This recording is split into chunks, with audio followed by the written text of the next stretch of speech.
Olá, galera, tudo bem? Deixa eu falar uma coisa para vocês. A gente tem aqui uma atividade que foi feita, uma avaliação que foi feita, muito fácil, por sinal, inclusive, já conversei com os alunos, todos acharam muito fácil. E como alguns alunos ainda mostraram algumas dificuldades, algumas coisas em algumas questões, a gente vai fazer uma correção passo a passo de cada uma dessas questões, tá certo? Para eliminar essas dificuldades, essas dúvidas que vocês tiveram. Então veja só, é uma atividade que contempla assim o finalzinho da ideia de relação binária para a gente entrar em função, tá? Em funções reais. Fizemos essa atividade e agora esse vídeo é justamente para a gente corrigir essa atividade, tá? Para deixar de uma forma bem simples, bem clara para vocês. Vocês vão assistir o vídeo. Qualquer dúvida que persistir, vocês mandam para a gente no nosso grupinho de WhatsApp, no nosso bate-papo, que aí a gente faz um vídeo voltado a mais conteúdos para a gente revisar, tá bom? Então vamos lá para a nossa correção. A questão 1 dessa atividade diz o seguinte. Considere A, que é este conjunto daqui, menos 2, menos 1, 0, 2 e 3, e B, que é menos 1, 0, 3 e 5. Se M é a relação binária formada por pares x e y que pertence a cartesiano B, tá ok? Y menos x ao quadrado mais 1 igual a 0, os elementos de M são. Alguns alunos podem achar estranho isso daqui, tá? Porque a gente tem o hábito de escrever y igual a alguma coisa, colocando o y dependendo de x. Mas isso é fácil se você passar esta parte daqui para o segundo membro e entender que y é igual a x ao quadrado menos 1. Não é verdade? Bom, então se é de A cartesiano B, é que o conjunto A manda a flechinha para o conjunto B. Então a gente nessa relação vai ter o conjunto A como o conjunto de partida, não é verdade? Menos 2, menos 1, 0, 2 e 3. E o conjunto B como o conjunto de chegada, que é o conjunto menos 1, 0, 3 e 5. Tá certo, galera? Então a gente vai ter esses elementos aí nos conjuntos A e B. Pronto. O que a gente faz para descobrir quem manda flechinha, quem recebe flechinha? É só substituir esses valores aqui. Olha só. Se o x for menos 2, vai ficar menos 2 ao quadrado, que dá 4. 4 menos 1 é 3. Então, menos 2 manda a flechinha para o 3. Menos 1. Menos 1 ao quadrado dá 1. 1 menos 1 é 0. Então, menos 1 manda a flechinha para o 0. Tá? Como essa questão é uma questão objetiva, muita gente faz assim, ó. Menos 2 manda a flechinha para 3. Menos 1 manda a flechinha para 0. Então, como aqui está dizendo que menos 1 manda para menos 1, então essa alternativa aqui já é falsa. Tá certo? Algumas pessoas gostam de fazer por eliminação. Mas vamos lá. Se o x for 0, eu vou ter 0 ao quadrado 0. 0 menos 1 é menos 1. Então, 0 manda a flechinha para o menos 1. Se o x for 2, vai dizer que 2 ao quadrado é 4. 4 menos 1 é 3. Então, o 2 manda também flechinha para o 3. E se o x for 3, 3 ao quadrado é 9. 9 menos 1 é 8. Como a gente não tem o 8 aqui, não manda a flechinha, tá? Então, a gente tem os pares. Menos 2 e 3, todos aqui tem. Menos 1 com 0, tá bom? Menos 1 com 0. Menos 1 com 0 eu tenho aqui e aqui, tá certo? 0 com menos 1 eu tenho aqui e aqui, tá bom? Até então todo mundo tá certo. Só que eu tenho par 2 e 3, que só essa alternativa C tem. Aqui, nessas alternativas A e B, a gente não tem o par 2 com 3 que nós encontramos aqui. Então, a resposta correta para essa questão é a letra C. Tá bom? Pronto. Então, a primeira questão resolvida. Vamos lá, galera, para a questão número 2. A questão número 2 diz o seguinte. Sejam os conjuntos A e B, qual das afirmações abaixo é verdadeira? Percebam que essa questão já começa a falar da ideia de função, tá bom? E aqui eu tenho uma espécie de relação para a gente verificar se é uma função ou não, tá? Lembrem-se que é de A em B, de A em B, de A em B, só que aqui é de B em A. Então, o que é partida e o que é chegada, nas alternativas D e E mudam, na verdade, então a gente tem que prestar muita atenção nisso. Vamos tentar resolver a questão A2, a alternativa número letra A.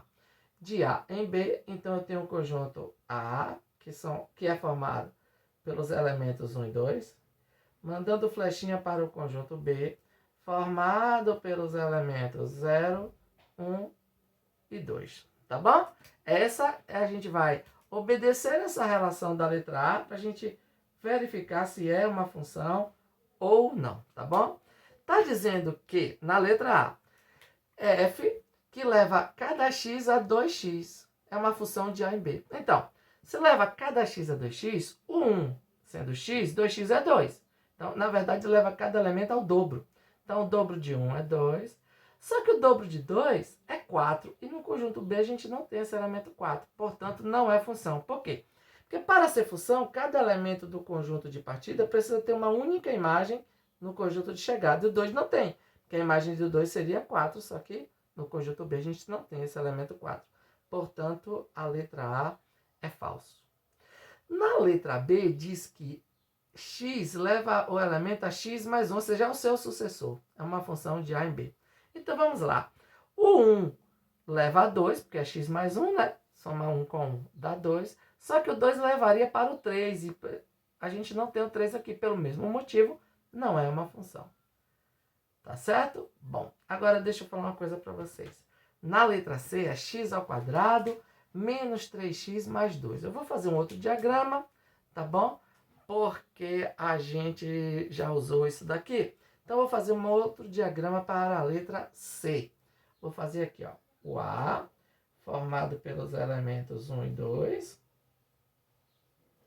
E o B, formado pelos elementos 0, 1 e 2.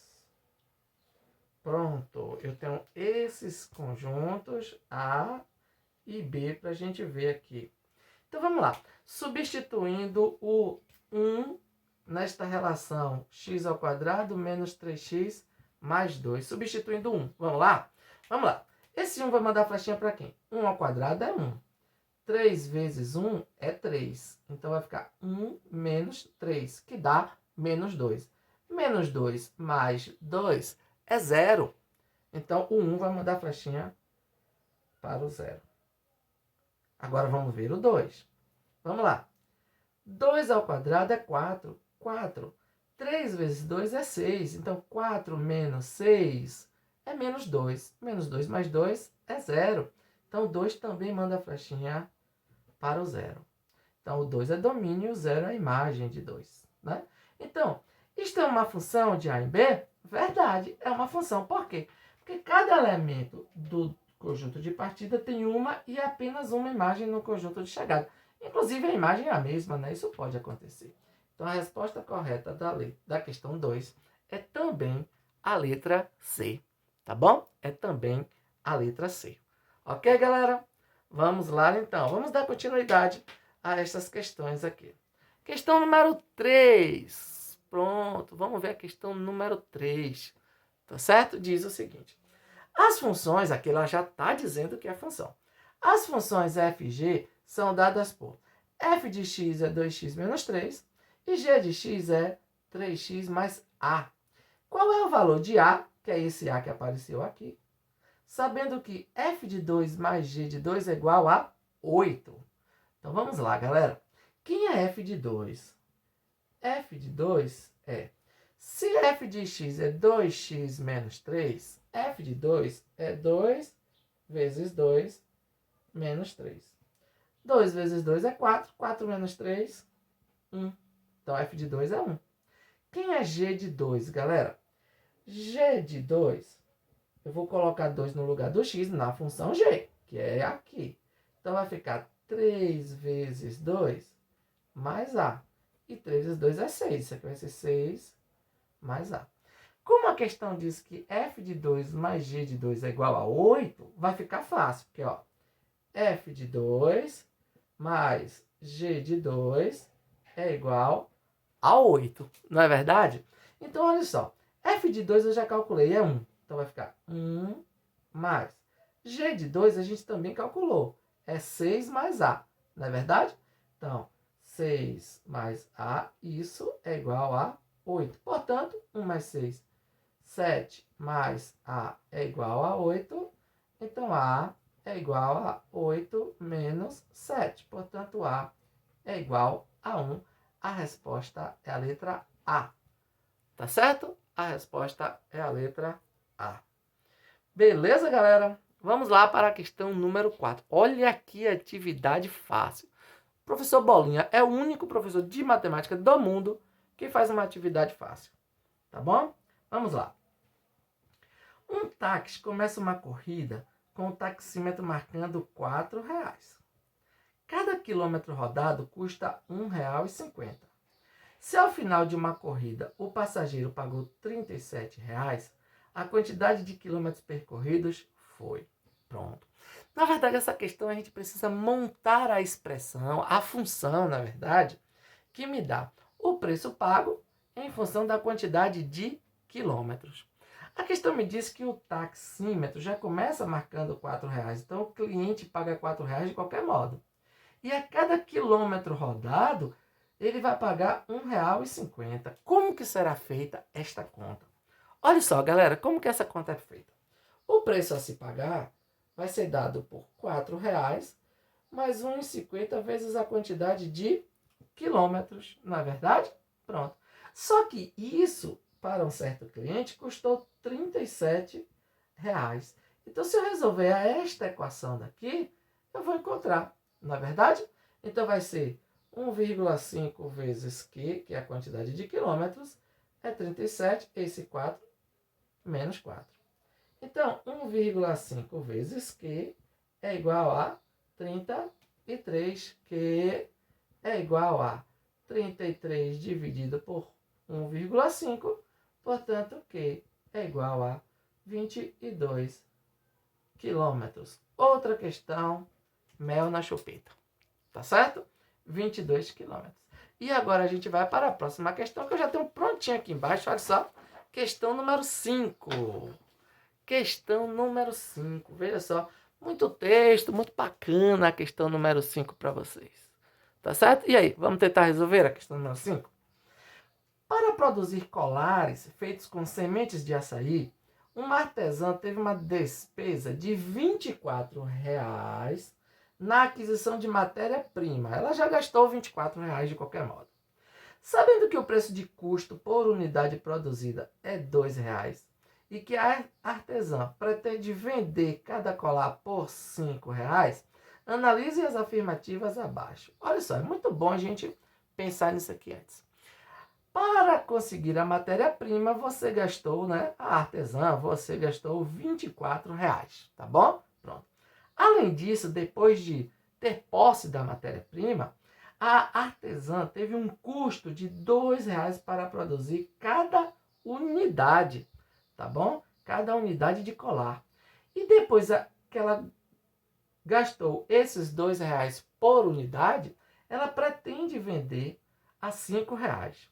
Tá bom? Então vamos ver dessas afirmativas as verdadeiras. A lei matemática que permite calcular a receita bruta R a ser obtida com a venda desses colares em função da quantidade X de unidades vendidas é, receita bruta é tudo que a artesã vai receber de dinheiro com a venda dos colares.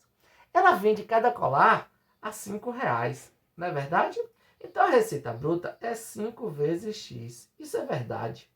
Não é verdade, gente? Então, olha só.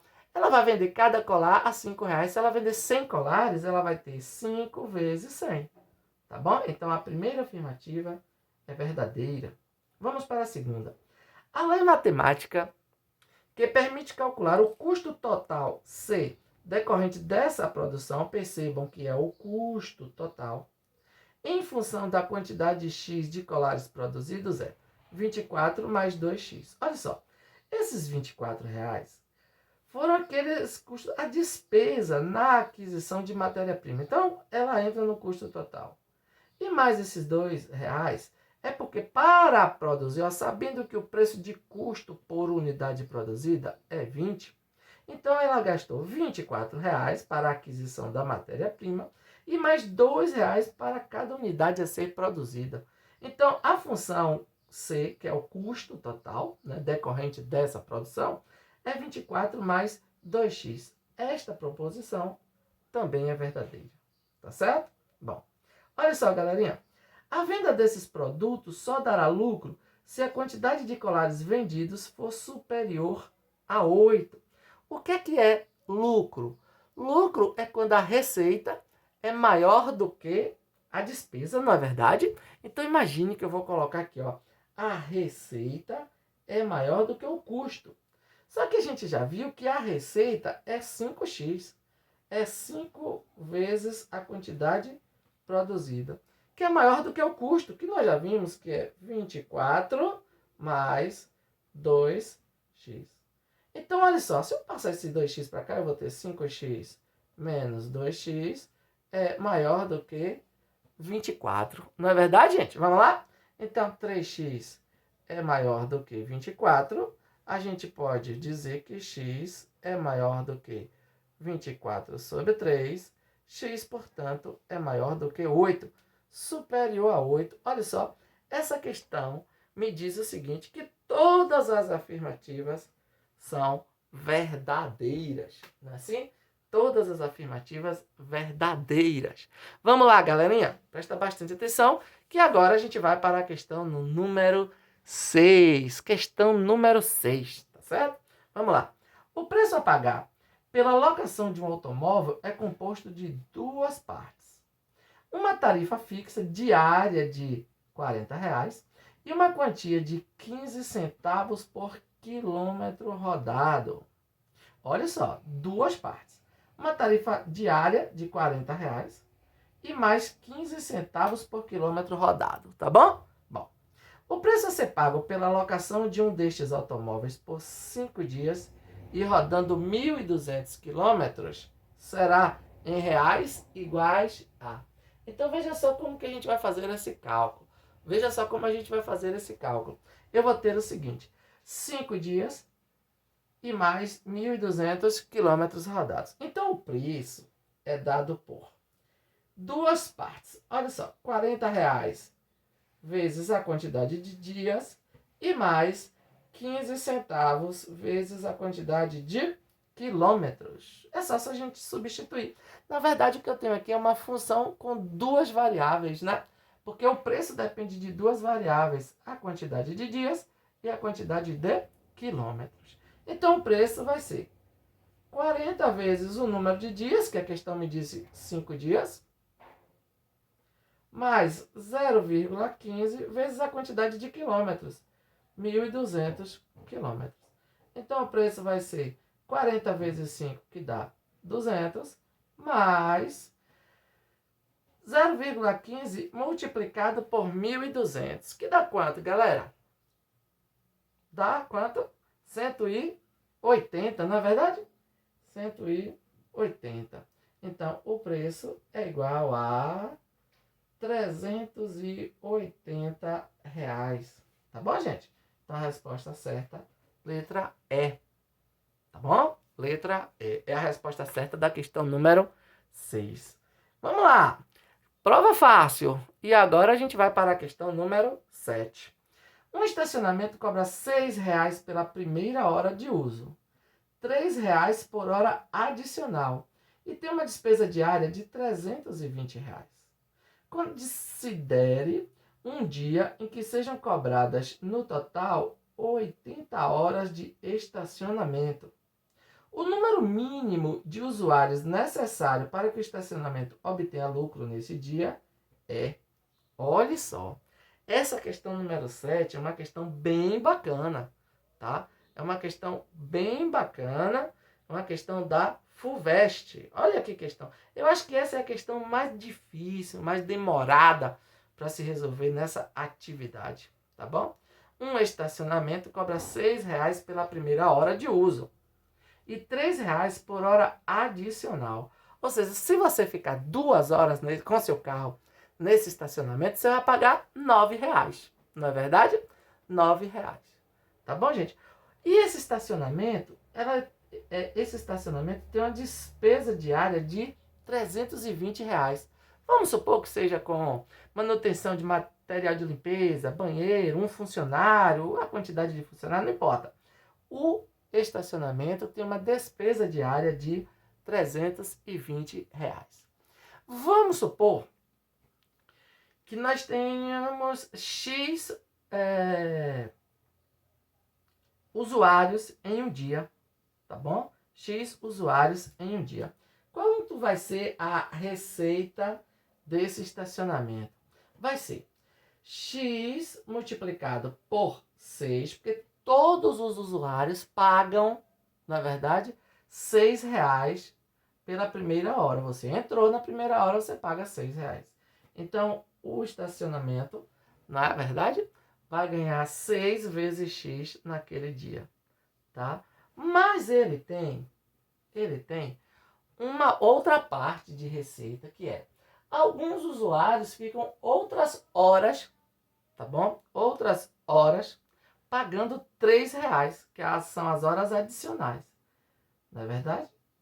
Pronto. Algumas horas adicionais. Só que, presta bastante atenção.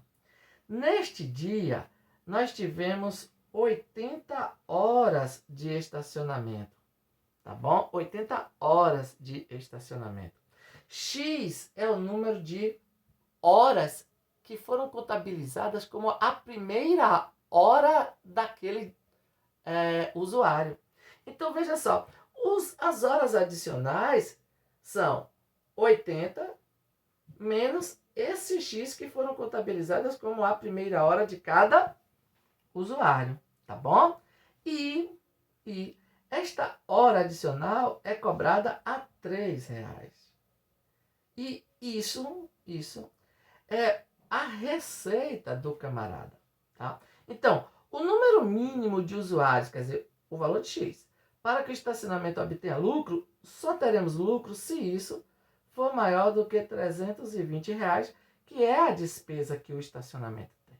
Então, eu vou ter que 6x mais, olha só, 80 vezes 3, 240, menos 3x é maior do que 320. Amigos, isso daqui que a gente fez é a propriedade distributiva, tá bom? Então vai ter 6x menos 3x, que é 3x, mais 240, é maior do que 320, tá bom? Maior do que 320.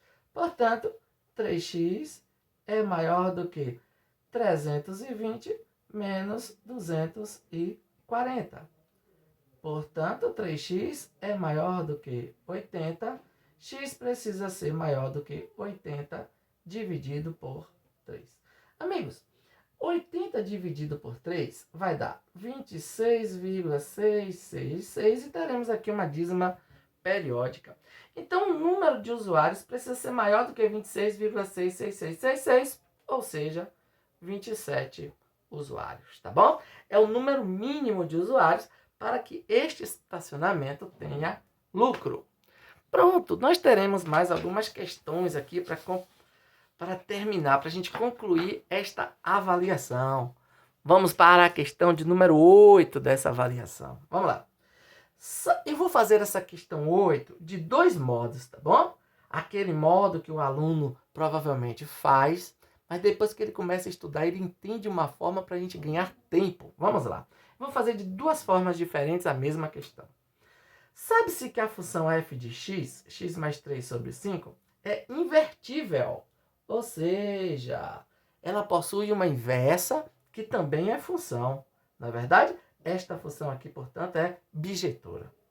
Assim, f a menos 1 de 3 f a menos 1 é a inversa da função f. Então, eu vou ter que substituir esse 3 na inversa da função. O que é que o aluno pensa? Primeira coisa que eu preciso fazer é encontrar a inversa dessa função. Então, eu imagino assim. F de x é igual a x mais 3 sobre 5. Não é verdade? X mais 3 sobre 5. O que eu faço para achar a inversa dessa função? Primeiro passo, troca x por y, né? Inverte x e f de x e isola o valor. Então, eu vou ter que, no lugar de f de x, eu vou colocar x No lugar de x é f a menos 1 de x, tá bom? Que é pra gente achar a inversa. Ou então você coloca y, tanto faz. Multiplicamos f a menos 1 de x mais 3 é igual a 5x, né? Multiplicamos assim. Esse 3 vem, fica f a menos 1 de x é igual a 5x menos 3. Só que o que a questão me pediu foi f a menos 1 de 3. Então a gente agora vai calcular. F a menos 1 de 3 é 5 vezes 3 menos 3. Olha que fácil. 5 vezes 3 é 15. 15 menos 3 é 12. A resposta certa para a questão 8 é a letra D. Mas eu prometi para vocês que eu faria essa questão de dois modos, tá bom? Esta agora é a forma do ninja resolver essa questão. Amigos, deixa eu aproveitar esse cantinho aqui para fazer uma coisa para vocês. Se eu tenho uma função que é de A em B, um elemento x daqui manda a flechinha para um elemento y daqui. Na inversa, é este y que manda para x, não é verdade? Então, o que era x virou y, e na inversa, o que é y virou x. Se eu te pedisse para calcular f de 3, o que você ia fazer? Você colocaria o 3 aqui para achar a resposta. E a resposta seria esse valor. Mas eu te pedi na inversa. Então, ao invés de você colocar aqui, você coloca aqui, ó. Então, 3 é igual a x mais 3 sobre 5. Multiplico assim. X mais 3 é igual a 15. Portanto, x é igual a 12. É a resposta da questão. Quando isso aparecer para você, você não precisa achar a inversa para substituir em x. Porque esse x é o y dessa função. Tá bom? Então, você já substitui direto no y. Fica muito mais fácil para a gente ganhar tempo. Tá bom, minha gente? Vamos lá, então, para a questão número 9. Estamos terminando. A questão número 9 diz o seguinte. Sendo A este conjunto e B este conjunto, determine o domínio de R a menos 1, sendo R essa. Olha como a gente pode ganhar tempo. Eu não preciso achar R a menos 1. Por quê? Porque o domínio de R a menos 1, a gente já sabe, é a imagem de R. Tá bom? Então a gente calcula R, descobre quem é R e procura a imagem dela. Não precisa achar a inversa. Foi esse raciocínio que nós fizemos aqui. Então o conjunto A é formado pelos elementos menos 2, menos 1, 0, 1, 2 e 4. Este é o conjunto A. O conjunto B é formado pelos elementos 0, 2, 4 e 6. Este é o conjunto B, tá bom? Então eu tenho a minha relação, deixa eu marcar aqui para ficar legal. A minha relação R é de A cartesiano B, ou seja, o conjunto A mandando flechinha para o conjunto B. Então olha só, galera, é x ao quadrado sobre 2 mais 2. Se x for menos 2, menos 2 ao quadrado é 4. 4 dividido por 2 é 2. 2 mais 2, 4. Então, menos 2, manda a flechinha para o 4.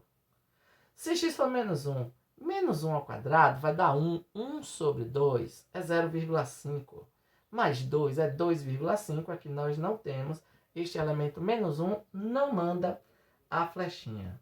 Se o menos 1 não manda, o 1 também não manda. Não é verdade, galera? Porque eu vou colocar o quadrado, dá no mesmo. 0. 0 ao quadrado é 0. Dividido por 2 é 0. E 0 mais 2 é 2. O 2 manda a flechinha para o 2. O 2 vai mandar a flechinha para o mesmo elemento do menos 2.